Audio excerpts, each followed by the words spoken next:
Hey everyone, Mario Pesci from Devrix here. Today's topic has been suggested by Alexander from my network discussing the communication and management of remote workers. So, we are a distributed team of 30 people with some additional freelancers and agency partners and so forth. So, we've been remote since day one, and this has been a pressing topic for us. So, communicating with remote workers is essentially challenging, and one of the main problems for that is the fact that there isn't really a clear strategy or essential best practices that you can follow. Remote working is a fairly new industry. It hasn't been around for the past 200 years or so. It's been common for the past 20 years, maybe even 10 for some companies, even over the past 5 years. And different companies apply different sorts of strategies and management procedures and so forth. So this shapes a specific environment, which leads to several different factors. First off, most people are not really used to working remotely, right? Because there aren't many opportunities for remote work. Second thing, most managers aren't prepared to work with remote workers simply because, again, this hasn't been as common, and most of the management courses and practices do rely on on-site communication. But still, it's a process that could be working if you approach it the right way.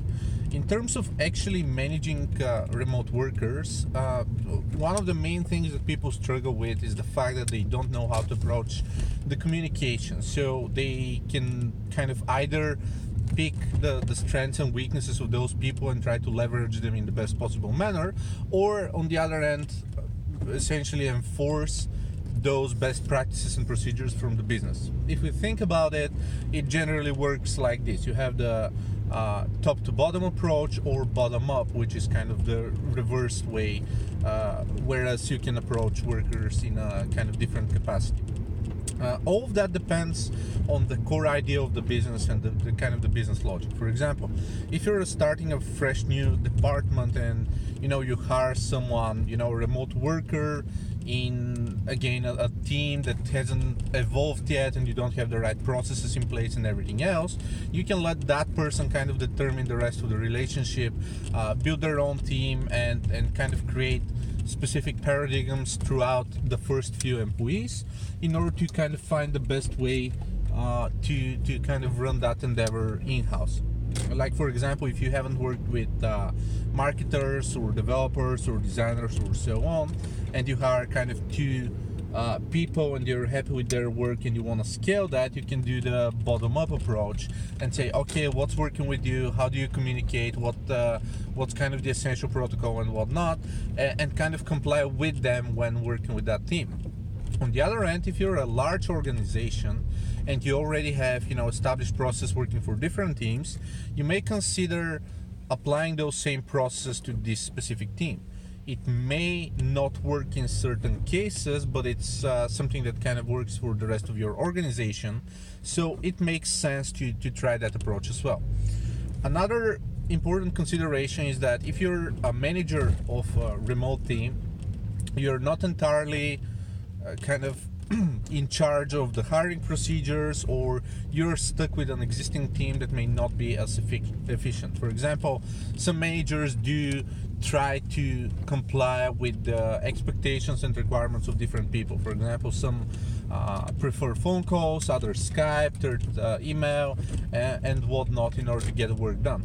Additionally, some remote workers are not full-time, or they may work in different time zones, and so on. So there's a fine balance between getting your job done and finding the right people, and at the same time have some predictability in the process as it goes. The thing is, specific roles for specific assignments for certain companies may be as flexible as they get. For example, a large product company that has sprints that take 3 months or so, they may afford that flexibility when working with the right people. People that are self-driven, with self-management in place, with all of the best practices, former experience in remote environments, and so on. But not everyone is as fortunate. Most people do hire experts in specific niches that don't really have expertise in remote, or they do ask for flexible hours, and so on and so on and so on. So companies often try to be kind of flexible to that, and kind of offer the best compensation package in addition to all the other perks that remote workers ask for. So again, this may work in certain cases, but sometimes this may be a flaw that the company kind of has to deal with at a later point. For example, again, if you work with remote people who work flexible hours and don't attend your meetings, or respond to messages an hour later and so on, this may be a bottleneck that's dragging the rest of your team down. So in order to solve that, the only sane thing is evaluating the conversation, evaluating the existing connection with those people, and coming up with an approach that says, okay, those are the things that we really need. This is the process that's essentially crucial for that conversation, and those are kind of the compromises that we can make here.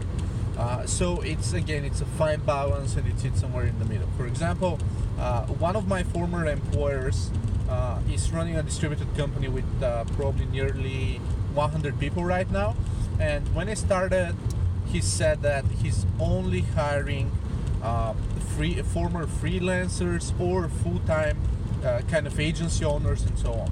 So he was looking for a specific skill set which depended on self-management, of understanding business processes and business needs, and all of the other areas of kind of working in an environment by being self-driven and responsible, and adhering to crisp communication and everything else needed for, again, effective communication, since this is often a bottleneck with remote organizations. So in a nutshell, it really depends on your existing organization. Do you have remote people in staff, or whether you're starting from scratch? Are you a service company or a product company? Does the role depend on a specific schedule, like support role, call center, live chat, or anything like that? Or it's something that could be slightly more flexible, such as content writing or anything else that's less dependent on the other processes applied within the organization? So when you know the answers of those questions, you can figure out whether a specific process that you already have is required and should be followed by the remote people. If so, adjust that process, write it down, communicate it with everyone else, and make sure that everyone is on the same page. Keep in mind that some people may be good experts, but they may be adding a burden to your organization. So that's extremely important. Find a way that works for you and possibly works for them, but keep in mind that some of those compromises may be expensive, and it may simply not be worth doing that particular thing in-house, which is why processes are that important. Once you have it written down, for example, you may maintain some sort of a handbook with all of the best practices for your team, what's required, working hours, flexibility, communication style, everything. Then you will be able to enforce that and expect that and require that from your staff. Otherwise, it's subject to some form of flexibility, which could be a good or bad thing. But as your organization grows, this may actually impact that specific conversation. The good news is that, of course, we do have Slack and HipChat and all the other team messaging conversation tools. We do have project management systems. We do have Google Hangouts for video conferencing and video calls. So the tools are there. Most people do have access to stable internet connection, to say smartphones or other mobile devices, so that they're approachable and they're connected. But there's a fine line between being available on a call and actually following the communication and the conversation happening between the team. So find the right balance, figure out what's actually needed and what's required for your organizations, understand what's actually critical and what you can make compromises with. Once you have that, have an open conversation with the existing remote staff on your end, and create a decent hiring and onboarding process for new remote workers within your organization.